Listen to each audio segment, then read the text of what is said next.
Welcome to another Auto Ricambi video. Today we will remove the brake booster and master cylinder from this Fiat 124 and we will replace it with the larger 7-inch version. The stock one is about 6 inches, the new one is about 7 inches, and the master cylinder is also larger than the stock one, so we are replacing it with a larger booster and larger master cylinder. We will likely have to remove the intake manifold. If not, to get the old booster out, definitely to put the new booster in. So we will start by draining the cooling system and removing the manifold. This is an early Spider. Things will look a little bit different on the mid to late 70s carbureted Spider or the early 80s injected Spiders. But the theory is the same. Remove the fuel and vacuum hoses, disconnect the linkage, drain the coolant, undo the 6 nuts or bolts, and then remove the manifold. So we will have to undo this clip right there, and that's how we disconnect the booster from the brake pedal. And then there is 4 bolts.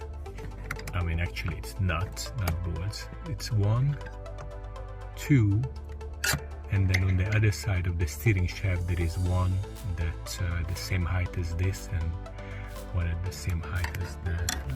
One is right there, if I can see it right. This is a spring clip.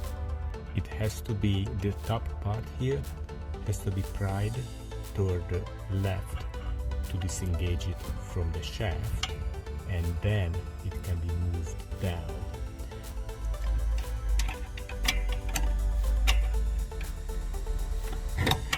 There we go.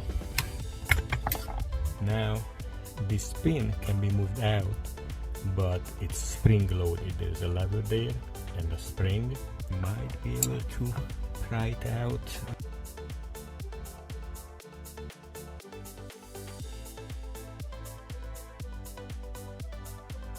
There we go. We can start undoing the 4 nuts that hold the booster. I'm just gonna use a regular extension and a U-joint with a 13 at the end.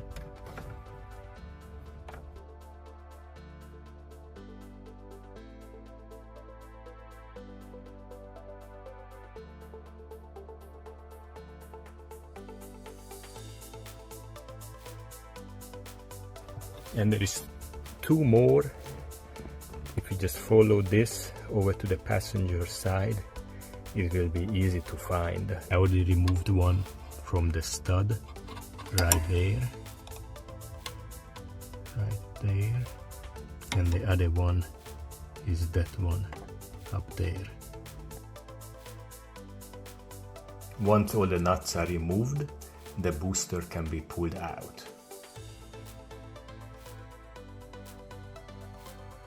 This plate has to be removed and transferred to the new booster, but pay attention to the orientation because it matters which side goes up. Once installed, the new booster and master cylinder can be put back the same way.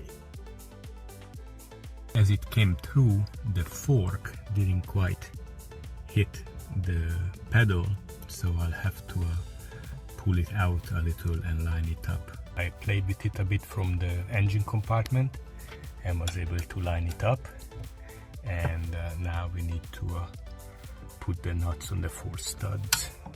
There's 1, 2 that was not poking through yet. We'll have to play with it. And then over there and up there, those look like they have come through all the way. Here's a little trick on how to get washers on those studs. Just get a long skinny screwdriver, put the 2 washers on, and then touch the end of the screwdriver to the stud and push the washers on. The booster is bolted on, and now we need to connect the pedal to the booster. I have taken this loose from the spring. Here's the spring. This is the spring that pulls back on the brake pedal.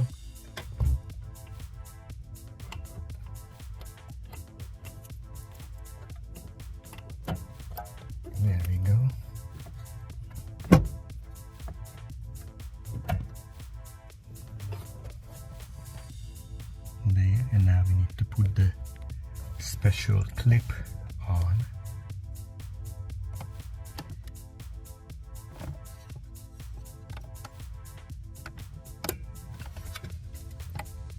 There we can see that that's over the pin, so it can't come off. Now all we have to do is connect the spring .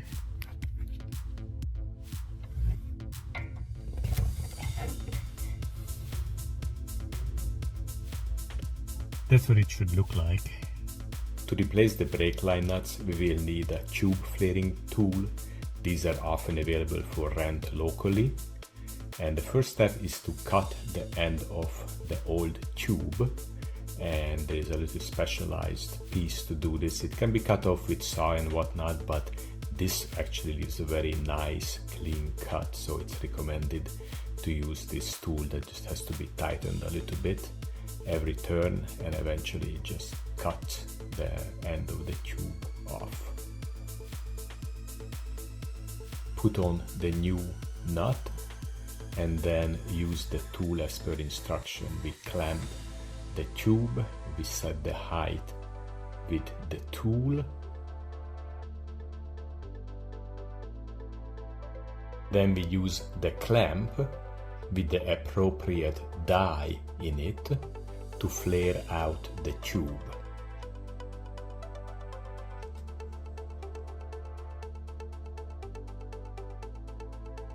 After removing the tool, we can see the flare that has been formed at the end of the tube, and then we'll have to make sure the tube reaches the appropriate port on the master cylinder, so we can use a large socket to bend it into a nice arc.